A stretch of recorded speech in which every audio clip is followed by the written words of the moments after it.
नमस्कार दोस्तों, it's me Pawan Sharma.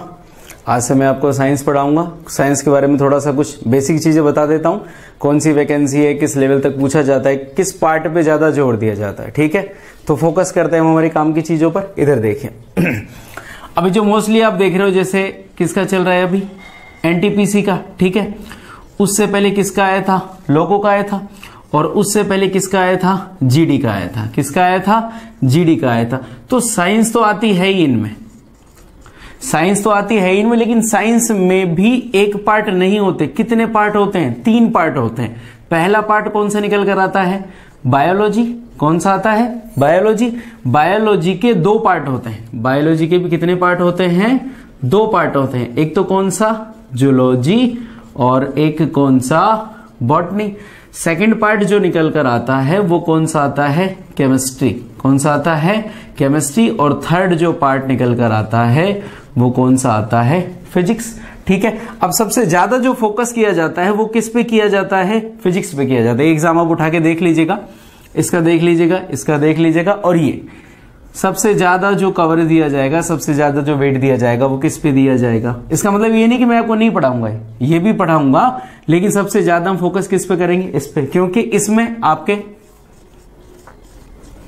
Theory plus में न्यूमेरिकल्स, थ्योरी प्लस में न्यूमेरिकल्स ये आते हैं। तो और वैसे भी हमको नॉर्मली क्या लगता है, हमको फिजिक्स क्या लगता है, टफ लगता है। ठीक है, तो ऐसे कोई डर रखने की जरूरत नहीं है मन में कि फिजिक्स है, थ्योरी भी आएगी, न्यूमेरिकल आएंगे। छोटे छोटे एग्जांपल देके उनसे डिस्क्रिप्शन पूछ लेंगे, ऐसा क्यों होता है, कारण वगैरह सब।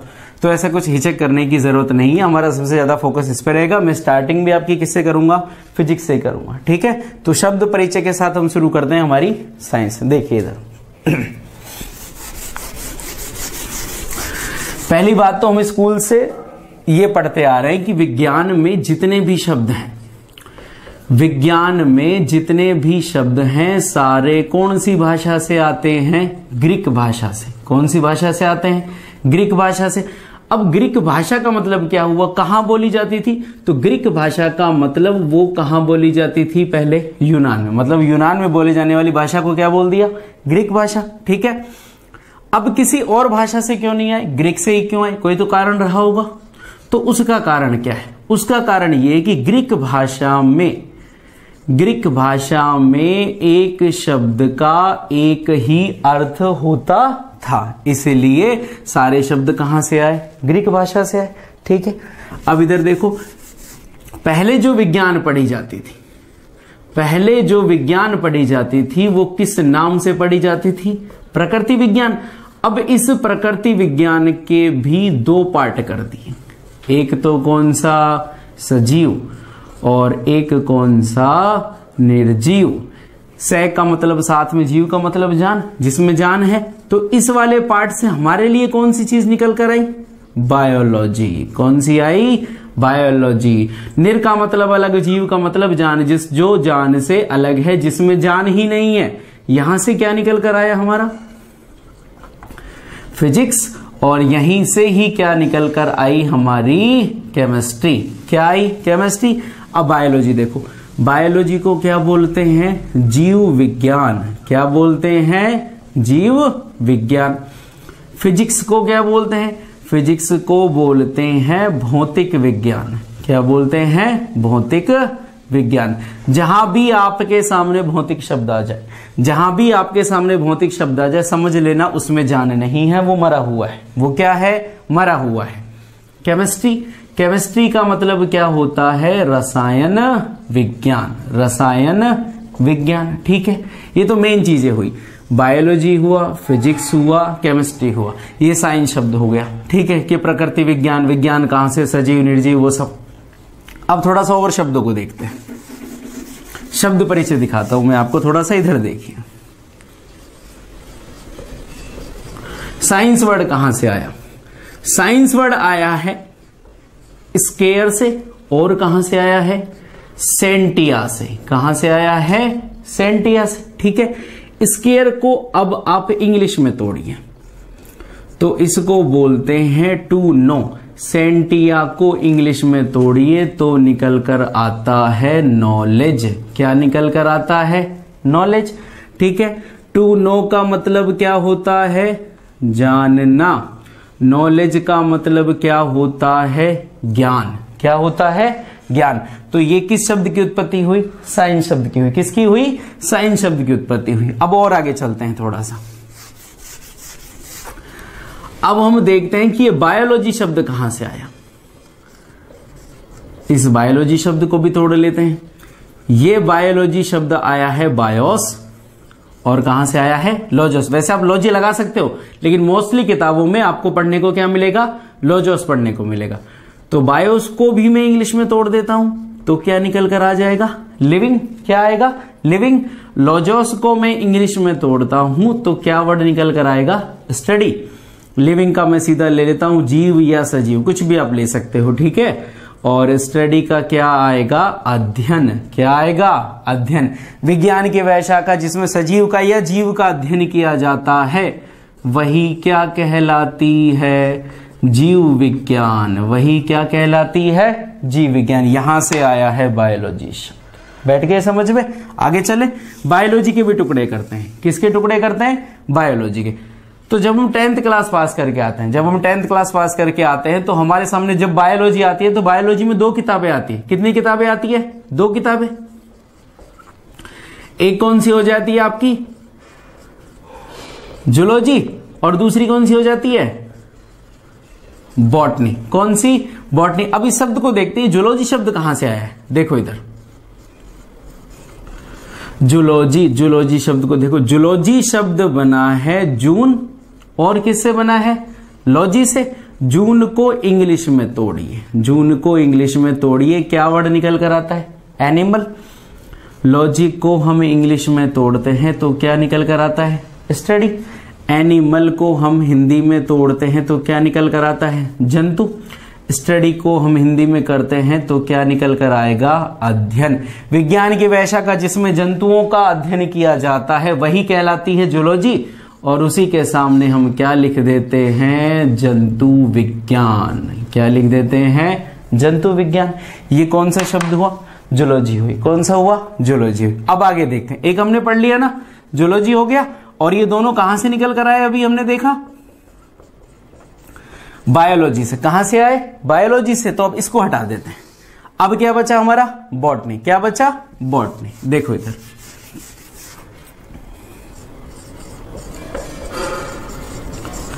बॉटनी। बॉटनी शब्द को देखते हैं। ये बॉटनी शब्द खुद कहां से आया है? ये बॉटनी शब्द आया है बोटेन से। ये बोटेन शब्द खुद कहां से आया है? ये आया है बॉस्किन से। ये बॉस्किन कहां से आया है? ये आया है बाउस से। कहां से आया है? बाउस से। ठीक है। अब इनको हम इंग्लिश में तोड़ते हैं। इनको हम किस में तोड़ते हैं? इंग्लिश में। तो इसका अगर मैं अर्थ लेके चलता हूं, देखो इधर देखो, तो क्या आएगा? हर्ब।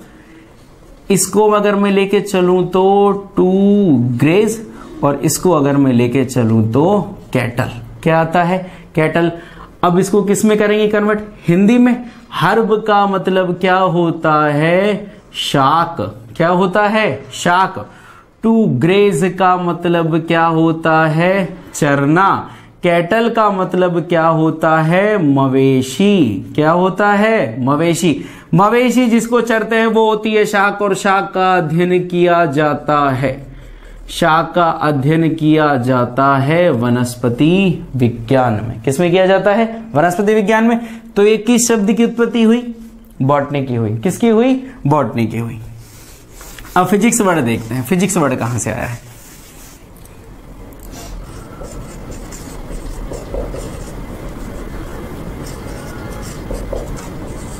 फिजिक्स वर्ड, तो फिजिक्स वर्ड आया है ग्रीक भाषा के ही कौन से शब्द से? फ्यूसिस से। इसको भी अब हम इंग्लिश में तोड़ते हैं हम, तो ये क्या हुआ? नेचर। क्या हुआ? नेचर। इसका हिंदी में लो तो क्या अर्थ निकल कर आएगा? प्रकृति। क्या अर्थ निकल कर आता है? प्रकृति। यहां से आया है आपका फिजिक्स वर्ड। कौन सा वर्ड आया है? Physics word. ठीक है। अब अगर मैं परिभाषा की बात करूं, अब अगर मैं फिजिक्स के परिभाषा की बात करता हूं तो क्या लगाओगे आप परिभाषा? विज्ञान की वह शाखा जिसमें प्रकृति तथा प्रकृति तथा प्राकृतिक घटनाओं का, विज्ञान की वह शाखा जिसमें प्रकृति तथा प्राकृतिक घटनाओं का अध्ययन किया जाता है, वो क्या कहलाती है आपकी? भौतिक विज्ञान। क्या कहलाती है? भौतिक विज्ञान। ये तो इसकी एक डेफिनेशन हुई। अब आपको एनसीईआरटी में ही दूसरी डेफिनेशन पढ़ने को क्या मिलेगी? फिजिक्स में अधिकतम संभव शुद्धता के साथ राशियों का मापन किया जाता है, इसलिए फिजिक्स को मापन का विज्ञान भी कहते हैं। किसका विज्ञान कहते हैं? मापन का विज्ञान भी। अब कोई सब्जेक्ट होगा तो उसको कोई फादर भी होगा, जनक भी होगा, तो इसका जनक किसको मान लिया जाता है? न्यूटन को। किसको मान लिया जाता है? न्यूटन को। ये हुआ शब्द का परिचय। किसका परिचय हुआ? शब्द का परिचय हुआ। हिंदी अर्थ क्या निकल कर आएगा इसका? भौतिक विज्ञान। अभी मैंने बताया था कि जहां पर आपके सामने भौतिक शब्द आ जाए, जहां पर आपके सामने भौतिक शब्द आ जाए तो समझ लेना मरे हुए की बात हो रही है, उसमें जान नहीं है। उसी के लिए कौन सा वर्ड काम में आता है? भौतिक शब्द। कौन सा वर्ड काम में आता है? भौतिक शब्द। तो एक ही शब्द की उत्पत्ति हुई, फिजिक्स की हुई। किसकी हुई? फिजिक्स की। हम शुरुआत भी किससे करेंगे? फिजिक्स से ही करेंगे। किससे करेंगे? फिजिक्स से करेंगे। देखो एक छोटी सी चीज सिखाता हूं मैं आपको। ताप, टेम्परेचर के बारे में सिखाता हूं थोड़ा सा, ठीक है? तो पहली बात तो करते हैं परिभाषा की। इसकी फर्स्ट डेफिनेशन क्या होगी हमारी भाषा में? ताप को सरल शब्दों में कैसे परिभाषित किया जाता है कि कोई वस्तु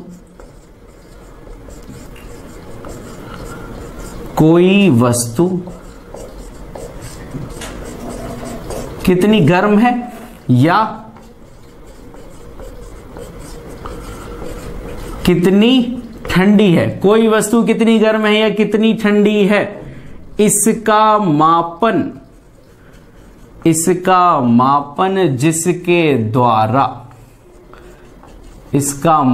जिसके द्वारा किया जाता है वो क्या कहलाता है? ताप कहलाता है। ये सरल शब्दों में किसकी परिभाषा हुई? ताप की।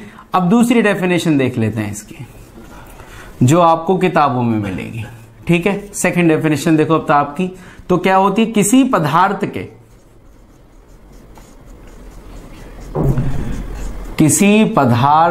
के कणों की गतिज ऊर्जा। कौन सी ऊर्जा? गतिज ऊर्जा। तो कैसे परिभाषित करोगे? किसी पदार्थ के कणों की गतिज ऊर्जा ही क्या कहलाती है? ताप कहलाती है। गतिज ऊर्जा का सूत्र क्या होता है? 1/2 mv²। यहां पर m क्या है? यहां पर m है गतिमान कण का द्रव्यमान, v क्या होगी? वेलोसिटी। तो जो कण गति कर रहा है उसका ये क्या है? वेग है। क्या है? वेग। याद रखना गति और वेग अलग अलग शब्द है, ठीक है? थोड़ा सा इस चीज का ध्यान रखना।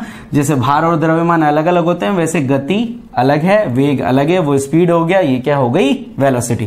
तो ये तो क्या खत्म हुई इसकी परिभाषा? क्या खत्म हुई? परिभाषा। अब इधर देखिए, जैसे कब की बात करते हैं हम? स्कूल की बात करते हैं थोड़ी सी। किसकी बात करते हैं? स्कूल की बात करते हैं, ठीक है? अब हर जगह स्कूल की बात क्यों करते हैं? क्योंकि हम क्या पढ़ते हैं कि 5 वर्ष तक हमारे दिमाग का कितना % भाग डेवलप हो जाता है? 90%। कितने %? 90%, ठीक है? तो हमारी जो नौकरी लगाता है वो कितना % भाग लगाता है? 18, ये 10%। जैसे हम ये पढ़ते हैं कि 18 वर्ष तक कंप्लीटली, 18 वर्ष तक हमारा ये कंप्लीट दिमाग डेवलप हो जाता है, ठीक है? तो हम किसके पीछे खपत कर रहे हैं? इस 10% के पीछे। किसके पीछे? 10% के पीछे। इसलिए देखो, स्कूल में हम स्केल को क्या बोलते थे? स्कूल में स्केल को बोलते थे फुट्टा। क्या बोलते थे? फुट्टा, ठीक है? तो अब फुट्टे से ही पकड़ लेते हैं। ताप को मापने के कितने फुट्टे होते हैं? 5। कितने स्केल होते हैं? 5 स्केल होते हैं। नाम बताइए उनका।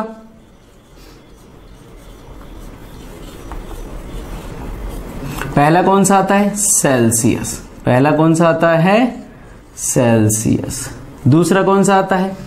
फ़ारेनहाइट। दूसरा आता है फ़ारेनहाइट। तीसरा कौन सा आता है, रोमर, चौथा कौन सा आता है, केल्विन, कौन सा आता है, केल्विन, और पांचवा कौन सा हुआ, रेकॉन, कौन सा हुआ, रेकॉन। तो कितने हो गए, 5। कौन कौन से, सेल्सियस, फ़ारेनहाइट, रोमर, केल्विन और रेकॉन। ये तो नाम लिखे हैं, ये केवल क्या लिखे हैं, नाम लिखे हैं, तो कोई चिन्ह भी होगा इनका। तो सेल्सियस को किससे करते हैं, C से, लेकिन उससे पहले क्या लगाते हैं, डिग्री। फ़ारेनहाइट को किससे करते हैं, F से, उससे पहले क्या लगाते हैं, डिग्री। रोमर को किससे करते हैं, R से करते हैं, उससे पहले क्या लगाते हैं, डिग्री। केल्विन को किससे करते हैं, कैसे, लेकिन उससे पहले डिग्री नहीं लगाते। रेकॉन को किससे करते हैं, RA से, किससे करते हैं, RA से, लेकिन उससे पहले क्या लगाते हैं, डिग्री। तो कौन सा ऐसा पैमाना है जिससे पहले डिग्री नहीं लगाओगे, केल्विन से। किसे नहीं लगाओगे, केल्विन से। लगा दिए तो क्या हो जाएगा, सीधा गलत हो जाएगा। ठीक है, तो ताप को मापने की कितने स्केल हुए, 5 स्केल हुए। कितने हुए, 5 हुए। कौन कौन से हुए, सेल्सियस, फ़ारेनहाइट, रोमर, केल्विन और रेकॉन। आपसे जो भी न्यूमेरिकल पूछा जाएगा वो इसके आधार पर ही पूछा जाएगा। ठीक है, छठा कोई पैमाना नहीं है, ये 5 ही है। अब समझ लेते हैं थोड़ा सा। फुट्टा वर्ड तो हमने काम में ले लिया, स्केल वर्ड तो हमने काम में ले लिया, लेकिन थोड़ा सा समझ लेते हैं स्केल में क्या क्या कुछ होता है। मान लेते हैं ताप को मापने का कोई भी हमने एक स्केल बना दिया, कोई भी हमने एक स्केल बना दिया। आपने नॉर्मल वाले स्केल को याद करो थोड़ा सा। स्टार्टिंग में 0 लिखा रहता है, तो मतलब एक कौन सा बिंदु होगा, प्रारंभिक। कौन सा बिंदु होगा, एक तो प्रारंभिक बिंदु होगा जो हमारे 0 होता है। एक सबसे लास्ट में जब 12 लिखा रहता है वो कौन सा बिंदु होता है, अंतिम बिंदु। कौन सा बिंदु, अंतिम बिंदु। ठीक है, और ऐसे बीच में ऐसे बने रहते हैं ना, ऐसे कट कट के निशान ऐसे। तो मान लेते हैं कि हम इनके बीच की दूरी को किस में बांट दिया, खांचों में बांट दिया। ठीक है, छोटे छोटे से ये बना दिए, बॉक्स बना दिए। अब नॉर्मल स्केल नहीं है, सिर्फ माना है नॉर्मल स्केल, लेकिन ताप वाला स्केल है तो कुछ अलग ही होगा ना। तो अंतिम बिंदु के रूप में जिसको लिया जाता है, अंतिम बिंदु के रूप में जिसको लिया जाता है उसको क्या बोलते हैं, क्वथनांक। और क्वथनांक को ही क्या बोल देते हैं, बॉइलिंग पॉइंट। क्या बोल देते हैं, बॉइलिंग पॉइंट। अब शब्द हमने लिख लिया, अर्थ तो समझ में आया ही नहीं। क्वथनांक शब्द हमारी जिंदगी में काम नहीं आता। हमारी जिंदगी में कौन सा काम आता है, बॉइलिंग। बॉइलिंग भी नहीं आता, तो बॉइलिंग वर्ड सुनने को कहां मिलता है, भैया कैसे अंडे देना, बॉयल अंडे देना। कैसे अंडे देना, बॉयल अंडे देना। बॉयल अंडे का मतलब भैया कैसे अंडे देना, उबले अंडे देना। कैसे अंडे, उबले अंडे। और जब उबलने की बात आती है तो सीधा पानी को उबाल दो। किसको उबाल दो, पानी को उबाल दो। ये देखो ऐसे स्कूल में बर्नर बनाते थे ना, ये बर्नर बना दिया, पानी को गर्म कर रहे हैं। तो पानी को गर्म नहीं करना, पानी को क्या करना है, उबालना है। तो पानी उबलेगा तो उसकी क्या बनेगी, भाप। क्या बनेगी, भाप। ये हमने बना दी भाप, ये है हमारा पानी। हमें वर्ड कौन सा समझना है, क्वथनांक। कौन सा समझना है, क्वथनांक या बॉइलिंग पॉइंट। भाप पदार्थ की कौन सी अवस्था, गैस। पानी पदार्थ की कौन सी अवस्था, द्रव। अब सीधा परिभाषा बना, ठीक है। अब इसको क्वथनांक या बॉइलिंग पॉइंट की परिभाषा बना देते हैं। ताप का वैमा जिस पर कोई द्रव गैस अवस्था में बदलता है वही क्या कहलाता है, क्वथनांक। क्या कहलाता है, बॉइलिंग पॉइंट। क्वथनांक वर्ड हमारी जिंदगी में यूज में नहीं आता। हमारे कौन सा वर्ड यूज में आता है, बॉइल। और बॉइल वर्ड भी कहां आता है, अंडे की ठेली पे। तो वहां से कौन सा वर्ड उठा लिया, बॉइल अंडे। उबले हुए अंडे, पानी को उबाल दो, बात खत्म। ठीक है, ये कौन सा वर्ड हुआ, क्वथनांक। क्वथनांक का मतलब कौन सा बिंदु, अंतिम बिंदु। अब कौन सा लेना है, प्रारंभिक बिंदु। प्रारंभिक बिंदु के रूप में क्या लिया जाता है, हिमांक। अब ऐसे याद नहीं आएगा, हिमांक की थोड़ी सी इंग्लिश याद रखो आप, ऐसे कोई जुगाड़ नहीं बैठेगा हमारा, ठीक है, याद करने का। Freezing point. कौन सा पॉइंट, फ्रीजिंग पॉइंट। हिमांक वर्ड काम में नहीं आता, फ्रीजिंग पॉइंट में से कौन सा वर्ड काम में आता है, फ्रिज। कौन सा आता है, फ्रिज। यहां से फ्रिज उठा लू मैं, ये देखो यहां से फ्रिज वर्ड ले लिया। तो जब भी नया नया फ्रिज आता है तो किसकी चाहत रहती है सबसे ज्यादा, बर्फ की रहती है ना। किसकी रहती है, बर्फ की। नया नया फ्रिज आया, उसमें रख दिया पानी और पानी की बन गई बर्फ। क्या बन गई, बर्फ। पानी पदार्थ की कौन सी अवस्था? द्रव। बर्फ पदार्थ की कौन सी अवस्था? ठोस। यहीं से परिभाषा बना दो। ताप का वहमान जिस पर कोई द्रव ठोस अवस्था में परिवर्तित होता है वही क्या कहलाता है? हिमांक। वही क्या कहलाता है? Freezing point. तो प्रारंभिक बिंदु के रूप में आपने क्या लिया? Freezing point. अंतिम बिंदु के रूप में आपने क्या लिया? Boiling point. अब ये समझने की बात है, लेकिन अगर एक शब्द में आंसर देना हो तो कोई पूछ ले कि किसी भी पैमाने में जो अंतिम बिंदु होता है, किसी भी पैमाने में जो अंतिम बिंदु होता है उस पे होता क्या है, तो सारे रामायण थोड़ी गाएंगे कोई। ताप का सीधा आपको क्या बोलना है? अंतिम बिंदु पर उबालना है। अंतिम बिंदु पर क्या करना है? उबालना है। बिल्कुल सही, उबल ही तो रहा है। कोई पूछ ले कि प्रारंभिक बिंदु पर क्या हो रहा है, तो सीधा जवाब देना है जमाना है। क्या करना है? जमाना रहा है। जमी तो रहा है, पानी बर्फ में बदल रही है, तो द्रव किस में बदल रहा है? ठोस में ही तो हो रहा है। प्रारंभिक बिंदु पर जमाना है, अंतिम बिंदु पर क्या करना है? उबालना है। हर स्केल में कितने पॉइंट होते हैं? 2 पॉइंट होते हैं। कौन कौन से? अंतिम बिंदु और स्टार्टिंग का प्रारंभिक बिंदु। और बीच की दूरी को किस में बांट दिया हमने? खांचों में बांट दिया। ये वर्ड भी अभी हमारे काम आएगा। ठीक है, अब इधर देखो, एक फॉर्मूला लिखता हूं, उसके ऊपर से कुछ क्वेश्चन करेंगे हम।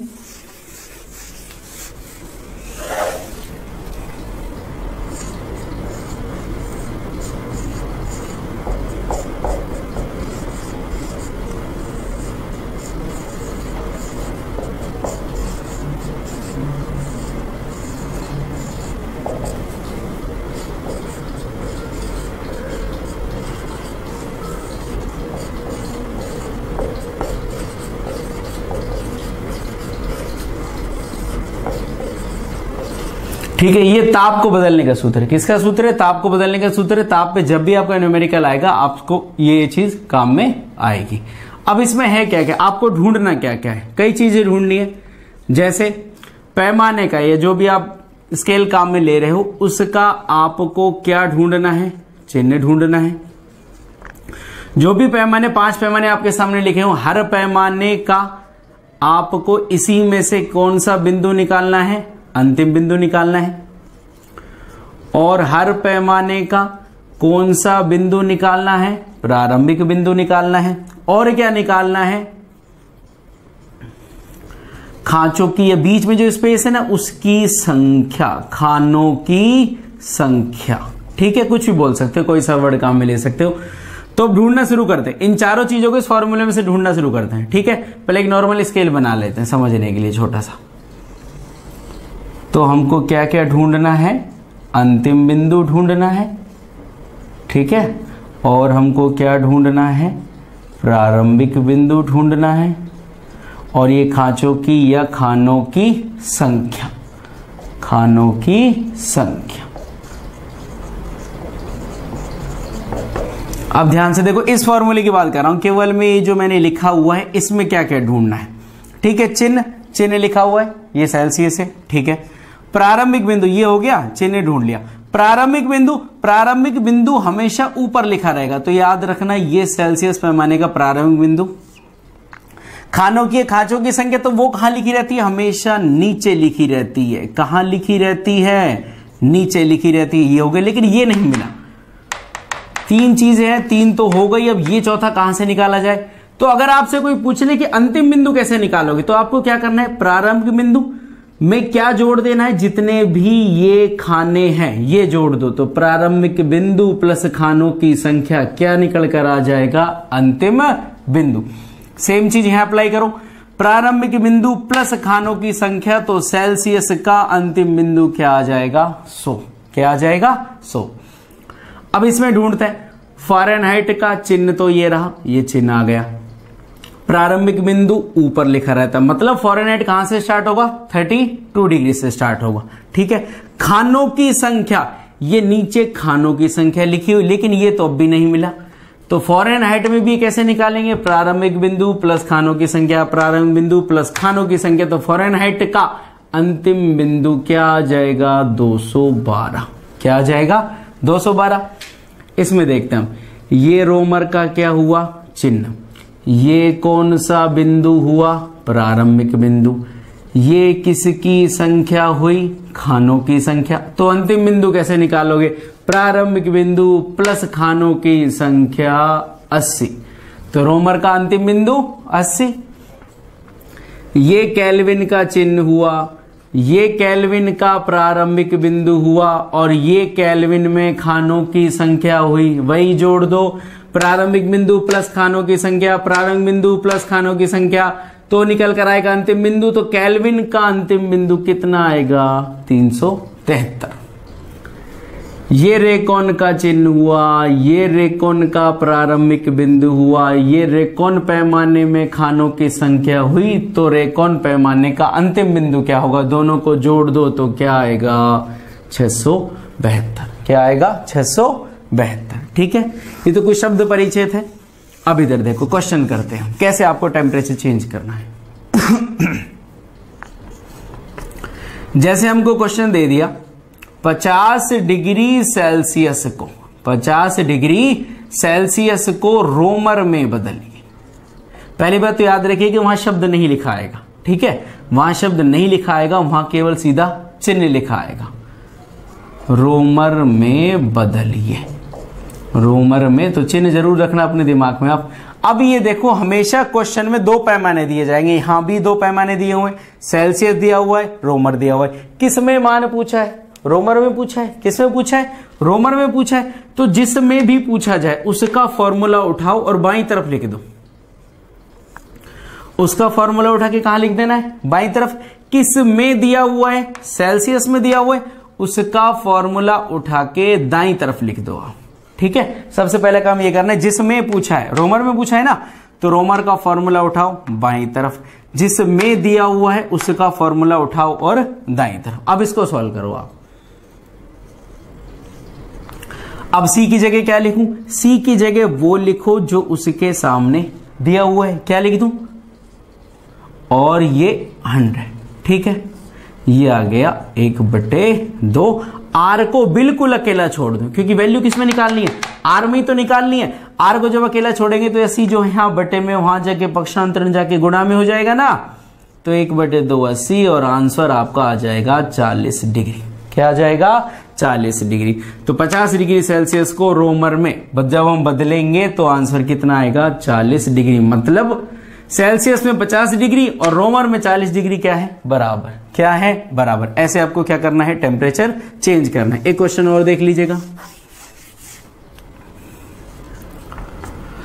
जैसे अब मैं कह देता हूं 550 डिग्री रेकॉन को, 550 डिग्री रेकॉन को किस में बदलना है, सेल्सियस में। किस में बदलना है, सेल्सियस में बदलना है। 550 डिग्री को सेल्सियस में बदलना है। तो डिग्री मान लो, ना लिखो तो भी ठीक है। ठीक है, अब इधर देखो, कौन से पैमाने में पूछा है, सेल्सियस में पूछा है। किस में पूछा है, सेल्सियस में पूछा है। जिसमें पूछा है उसका फॉर्मूला बाईं तरफ, उसका फॉर्मूला बाईं तरफ। जिसमें दिया हुआ है, रेकॉन में दिया हुआ है, उसका फॉर्मूला दाईं तरफ। उसका फॉर्मूला कहां लिख दूं मैं, दाईं तरफ लिख देता हूं। सबसे पहला काम आपको ये करना है। ठीक है, अब इसको सॉल्व करते हैं। 100 बराबर आर ए की जगह क्या लिखूं मैं, जो क्वेश्चन में आपको दिया हुआ है, डिग्री माइनस 492 बटे 180। तो यहां से सीधा क्या निकल कर आ जाएगा, 58 बटे 180। ठीक है, सी को यहां अकेला छोड़ दो, या और भी काटना चाहो तो 2 से काट सकते हो। अब कट रहा है क्या, अब तो नहीं कट रहा ना। ठीक है, अब सी को अकेला छोड़ दिया तो वहां क्या बच गया, 29/90 इंटू किससे कर दूं, 100 से। 1 0 से 1 0 गए। ठीक है, क्या बच गया, 290 बटे में 9। क्या बच गया, 290 बटे में 9। तो किसका 9 का भाग देंगे अब, 9 तिया 27, 9 दूनी 18 और ऐसा कुछ आपका आंसर आएगा। बस ऐसे सॉल्व करना है। ठीक है, जिसमें पूछा है उसको बाईं तरफ, जिसमें दिया हुआ है उसको दाईं तरफ। ऐसे आपको क्वेश्चन सॉल्व करने हैं, ये आपका फॉर्मूला है। और भी अगर आप इसको आगे भी करना चाहे, देखो ध्यान से देखो, नीचे वाले को देखो ध्यान से, इसको अगर और भी सॉल्व करना चाहे, जैसे मैं ये लिख देता हूं C, एक एक जीरो काट देता हूं पहले तो मैं, ठीक है, F-32 अपॉन R-0 और ये K-273 अपॉन 10, ठीक है, और RA-492, ये हो गया। और भी आगे सॉल्व करना चाहते हो, एक एक जीरो तो हमने हटाई है, अब आप इसको 2 से काट दो, ये आपके कैलकुलेशन और इजी रहेगा।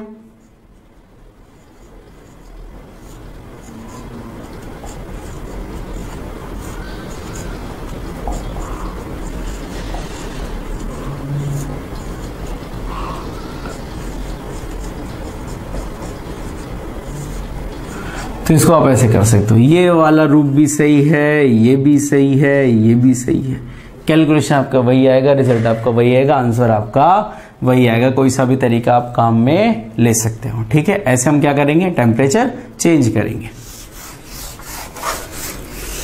अब एक नई टॉपिक की बात करते हैं हम, ठीक है। नया टॉपिक क्या है हमारा, शक्ति। क्या है, शक्ति। शक्ति को क्या बोलते हैं, पावर।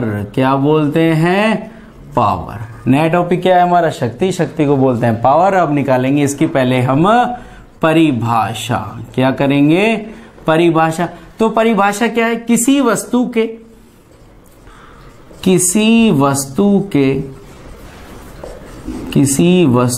के कार्य करने की दर, गलती से भी क्षमता मत लिख देना, क्षमता लिखते ही आपका गलत हो जाएगा, वो ऊर्जा की परिभाषा हो जाएगी। किसकी हो जाएगी, ऊर्जा की। तो अब परिभाषा से ही सूत्र बनाते हैं, ठीक है। देखो सबसे लास्ट में क्या लिखा हुआ है, दर। तो जिस भी परिभाषा के लास्ट में दर आ जाए, आपको सूत्र बनाते वक्त बटे में क्या कर देना है, समय। क्या कर देना है, समय। अब बटे में क्या, तो ऊपर भी कोई राशि आएगी। ऊपर कौन सी राशि आएगी, वो राशि आएगी जो इस दर से पहले लिखी हुई है। क्या की कोई भौतिक राशि है, नहीं है। करने हैं, नहीं है। तो फिर क्या है, कार्य है। क्या है, कार्य है। ये बन गया इसका फॉर्मूला, ठीक है। कार्य का मात्रक बताइए, जूल। इसका बताइए सेकंड। तो बार बार बोलने की जरूरत नहीं है कि जूल बटे सेकंड, जूल बटे सेकंड, नहीं। एक शब्द आप काम में लीजिएगा, वाट। ये हो गया डब्ल्यू, ठीक है। तो शक्ति का मात्रक क्या हो गया, वाट। क्या हो गया, वाट। ये आपके सामने आया, ठीक है।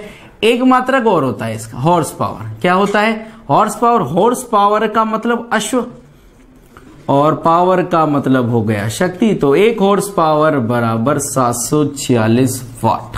कितना होता है, 746 वाट। जब भी आप कभी मोटर वोटर खरीदने जाते हो तो हमेशा सीधा किसमें देखा जाता है, हॉर्स पावर में। कितने हॉर्स पावर की है, कितने हॉर्स पावर की है, मतलब कितने अश्व शक्ति की है। अब शक्ति की विमा की बात करते हैं। तो पहले अगर विमा वर्ड आपने यूज में लिया है तो विमा का कोई अर्थ भी तो निकलता होगा। विमा का मतलब क्या है, मात्रकों की घात। मात्रकों की घात, ठीक है। क्या कहलाती है, विमा कहलाती है। किसी भौतिक राशि को आप मात्राओं की घात के रूप में निरूपित करते हो तो वो क्या कहलाती है, विमा कहलाती है। अब शक्ति की विमा निकालते हैं हम। तो विमा निकालने के लिए आपको 3 चीज क्लियर होनी चाहिए, एम, एल और टी। एम का मतलब मास। इसके अंदर किस किस को गिनोगे आप, द्रव्यमान को, और किसको करोगे आप, भार को।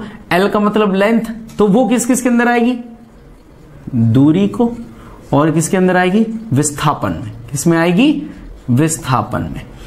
टी में किस किस को गिनोगे आप, समय को। किसको गिनोगे, समय को। बस यही काउंट करके लिखना है, ठीक है। सिर्फ यही काउंट करके लिखना है कि एम कितनी बार आ रहा है, एल कितनी बार आ रहा है, और टी कितनी बार आ रहा है। अब विमा निकालते हैं शक्ति के। देखो तो शक्ति के सूत्र उठाओ पहले आप। क्या लिखा रहता है, कार्य बटे में समय। कार्य बटे में समय। अब इन दोनों में से मैंने कौन सा वर्ड लिखा है, वहां पर समय लिखा है। क्या लिखा है, समय। समय को किसमें गिनूंगा मैं, टी में नीचे है या ऊपर, नीचे है ना, और एक बार आया है तो ऊपर जाके हो जाएगा t-1। ठीक है, यहां से कौन सा वर्ड समझ में नहीं आया, कार्य नहीं आया, इस कार्य को ही तोड़ लीजिएगा। कार्य क्या होता है, W क्या होता है, एफ डी, एफ का मतलब बल, डी का मतलब विस्थापन। अब फिर दोबारा देखो कि इनमें से कौन सा वर्ड लिखा हुआ है, बल और विस्थापन में से वहां कौन सा वर्ड लिखा हुआ है, विस्थापन लिखा हुआ है ना। किस में गिनूं, एल में गिनूं, कितनी बार आया, एक बार आया, ये आ गया। यहां से कौन सा शब्द समझ में नहीं आया, बल नहीं आया ना, बल को ही तोड़ दो। तो F बराबर क्या होता है, एम ए, एम का मतलब क्या होता है, द्रव्यमान, क्या होता है, द्रव्यमान। ए का मतलब क्या होता है, त्वरण, क्या होता है, त्वरण। अब ये देखो, इन दोनों में से मैंने कौन सा वर्ड लिख रखा है, वहां पर क्या लिख रखा है, द्रव्यमान लिख रखा है। किसमें काउंट करूं, एम में, कितनी बार आया, एक बार आया, M1। कौन सा वर्ड समझ में नहीं आया, त्वरण नहीं आया ना, त्वरण को तोड़ दो। त्वरण का क्या होता है, वेग में परिवर्तन की दर, बिल्कुल वैसे बनाना है आपको, वेग में परिवर्तन की दर, दर का मतलब समय, और वेग कहां जाएगा, ऊपर। तो फॉर्मूला क्या बन जाएगा, वेग बटे में समय। अब वेग बटे समय दोनों में से मैंने कौन सा वर्ड वहां लिख रखा है, वहां एक ही वर्ड लिख रखा है मैंने, समय। किसमें काउंट करूंगा, टी में। नीचे आया, कितनी बार आया, एक बार आया, ऊपर जाके क्या हो जाएगा, t-1। यहां से कौन सा वर्ड नहीं आया, वेग नहीं आया समझ में। वेग को तोड़ लो, तो वेग का सूत्र क्या होता है, विस्थापन बटे समय। क्या होता है, विस्थापन बटे समय। विस्थापन को किसमें काउंट करेंगे, वहां देखो मैंने विस्थापन किसमें लिख रखा है, ये रहा विस्थापन। किसमें करेंगे, एल में कितनी बार आया, एक बार आया, L1। समय लिख रखा है, वहां किसमें आया, टी में आया, नीचे आया, एक बार आया, t1। ऊपर जाएगा L1 और t-1। बस अब कोई भौतिक राशि नहीं बची जिसको हम आगे तोड़ सकें। ठीक है, अब आपको क्या करना है, MLT की सीरीज बनानी है। जहां से आपने लिखना स्टार्ट करा है वहां तक आपको MLT की सीरीज बनानी है, और अब ये बन जाएगी कंप्लीटली शक्ति की विमा। तो M को पकड़ो, M कितनी बार आया है, एक बार आया। देखो यहां से यहां तक M एक बार ही आया है, M1। L को पकड़ो, 1 और 2, L2। और T कितनी बार आया, -1, -2, -3। ये हो गई शक्ति की विमा। किसकी विमा हो गई, शक्ति की विमा। तो उसके लिए क्या जरूरी, उसके लिए जरूरी कि आपको सारे फॉर्मूले याद होने चाहिए। ठीक है, और किस में तोड़ोगे आप, लास्ट में जाके MLT में। ये भौतिक राशियां, ये मूल भौतिक राशियां हैं, और आप जितनी भी भौतिक राशियां पढ़ते हो सब इनसे ही उत्पन्न हुई है, सारी की सारी इनसे ही उत्पन्न हुई। मूल भौतिक राशियां आपकी यही है। ठीक है, अब बिल निकालना देखते हैं।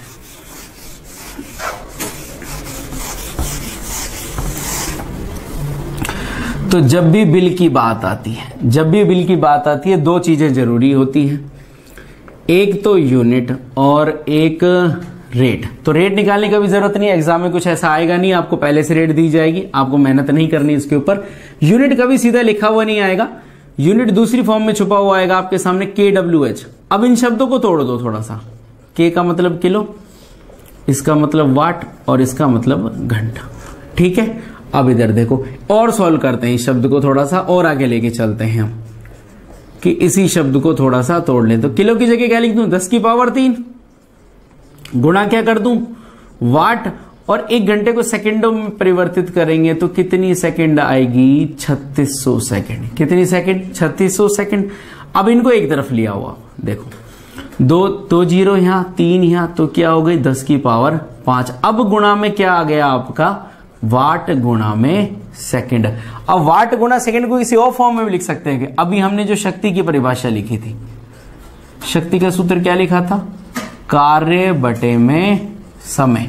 कार्य बटे में समय, कार्य का मात्रा क्या था हमारा, जूल, समय का मात्रा क्या था हमारा, सेकंड। दोनों का क्या हुआ, वाट। यहां से जूल को अकेला छोड़ दो तो क्या आ जाएगा, वाट गुणा में सेकंड। वाट गुणा में क्या आ जाएगा, सेकंड। तो वहां से वाट गुणा सेकंड को क्या लिख सकते हैं, जूल। क्या लिख सकते हैं, जूल लिख दूं। किताबों में आपको ये फॉर्म नहीं मिलेगी, किताबों में आपको दूसरी फॉर्म मिलेगी, 3.6 × 10⁶। ये मतलब निकल कर आता है 1 किलोवाट आवर। ठीक है, ये होती है हमारी यूनिट। क्या होती है? यूनिट। यहां से हम यूनिट निकालना सीख लेंगे। यहां से क्या निकलेंगे? यूनिट निकालना की मतलब समझ में आ गया। यूनिट का मतलब क्या होता है? शक्ति के सूत्र से हमने जूल बराबर क्या लिखा था? वाट गुना सेकेंड। क्या लिखा है? वाट गुना से। अब एक क्वेश्चन करके देखते हैं, बिल निकालते हैं अब हम।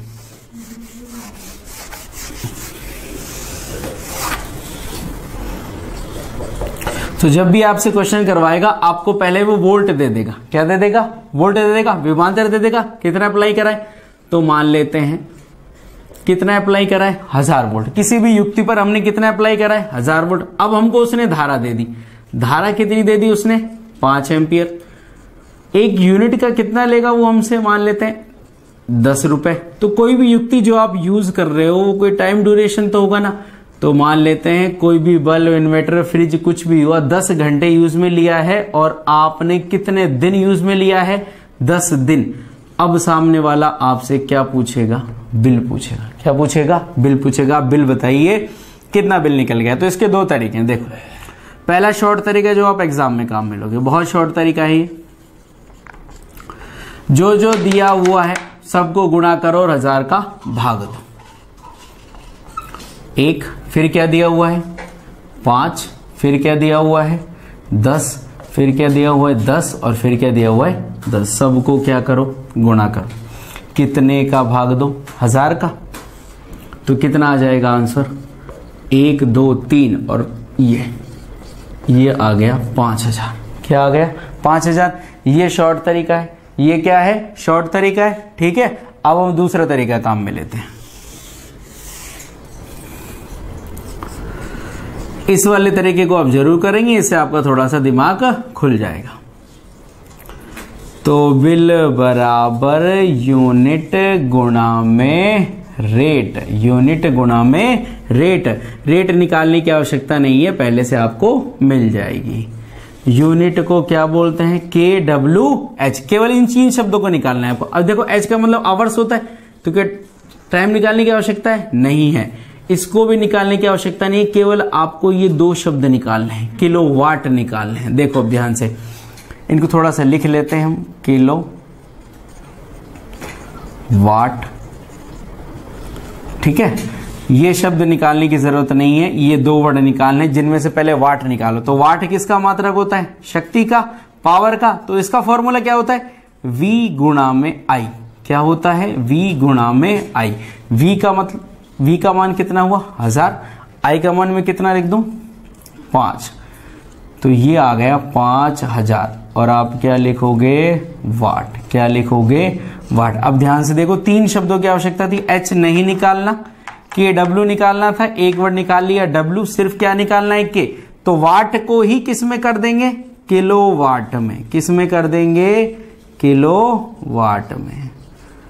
वाट को ही हम परिवर्तित करेंगे किलोवाट में। 2 शब्द आ जाएंगे हमारे पास। तो वाट को किलोवाट में परिवर्तित करने के लिए कितने का भाग देंगे? 1000 का। कितने का देंगे? 1000 का। ये आ गया 5 किलोवाट। कितने शब्द करने थे? 3 करने थे।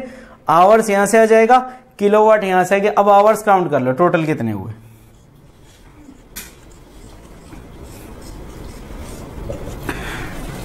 10 घंटे चलाए, 10 दिन चलाए, तो टोटल कितने हो गए? 100। कितने हो गए? 1 शब्द ये रहा, 2 शब्द ये रहे। इन तीनों शब्दों को मिला के तो यूनिट बोलते हैं। तो KW गुणा में H बराबर हो जाएगा KWH। ठीक है, और उसी को हम क्या बोल देंगे? यूनिट। क्या बोल देंगे? यूनिट। तो KW का मान में कितना लिख दूं यहां से? 5। आवर्स कितने हो गए? तो कितने यूनिट हो गए टोटल? 500। कितनी हो गई? 500। अब जो आपने ये लिखा है, यूनिट की जगह क्या लिख दूं मैं? 500। अब रेट क्या लिख दूं? 10। तो टोटल बिल कितना आ जाएगा? 5000। उस तरीके से भी कितना आ रहा था? 5000। और इससे भी कितना आ रहा है? 5000। ठीक है, आज के लिए इतना ही, बाकी आपको कल पढ़ाते हैं।